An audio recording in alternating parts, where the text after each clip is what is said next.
ब्राह्मणर मंत्रपाठ सहित संकीर्तन और हरिबोल हुलहुली ध्वनि मुखरित हो पड़ुछि अंचल। यार दर्शन निमंते बहु श्रद्धालु एही पड़ियारे एकत्रित होइथिबार मध्य देखिबाकु मिलिछि। तेबे सूचना अनुसार बालेश्वर जिला सिमुलिया ब्लॉक सबंग पंचायत सहजपता ठारे नूतन जगन्नाथ मंदिर निर्माण पई दारू चिन्हट और छेदन कार्यक्रम अनुष्ठित होई निर्माण हेबो जगन्नाथ मंदिर। सेतिपई कुंडी ग्रामर रमाकांत बेहेरांक बाड़ीरू दारू चिन्हट प्रक्रिया सहित दारू छेदन प्रक्रिया कार्यक्रम संपन्न होईछि। मुख्य पूजक भाव में नारायण पंडा समेत ब्राह्मण समूह एही प्रक्रिया को रीतिनीति अनुଯାୟୀ कार्य संपादन करथिले। जगन्नाथ मंदिर निमंते भूमि पूजा उत्सव रे प्रदीप कुमार चक्रवर्ती और पत्नी गिरिबाला चक्रवर्ती कार्य संपादन करथिले। मार्च 7 तारिख विग्रह प्रतिष्ठा निमंते जगन्नाथ मंदिर कमिटी पक्षरु सूचना दिया जायछि।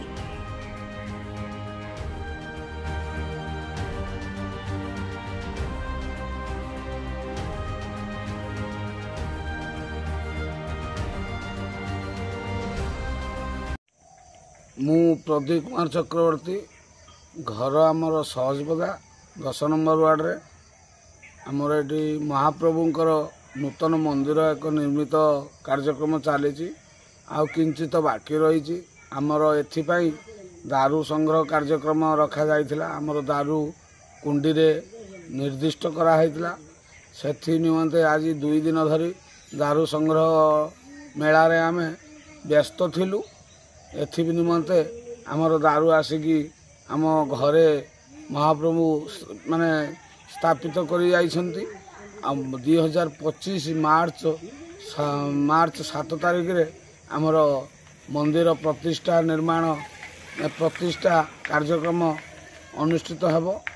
सेथि माने सेतिक समय भितर आमर दारू प्रस्तुत हेबो।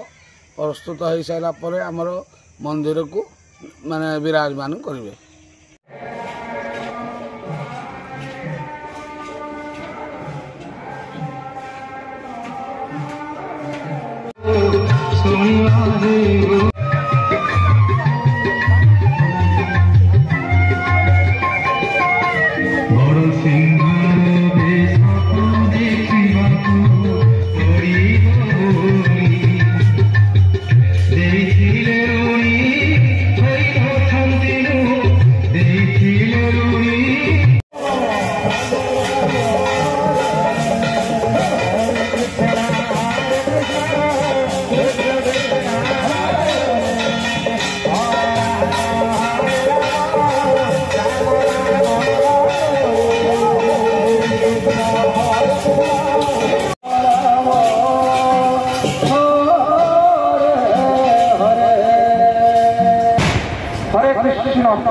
हरे कृष्ण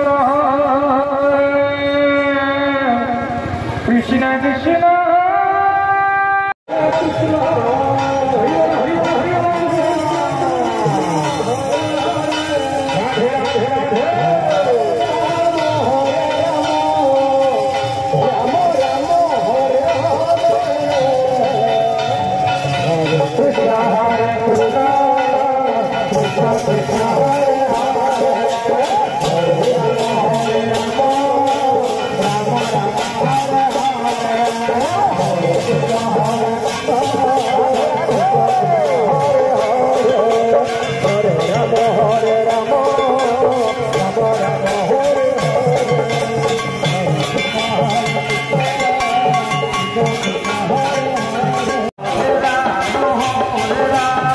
Come on.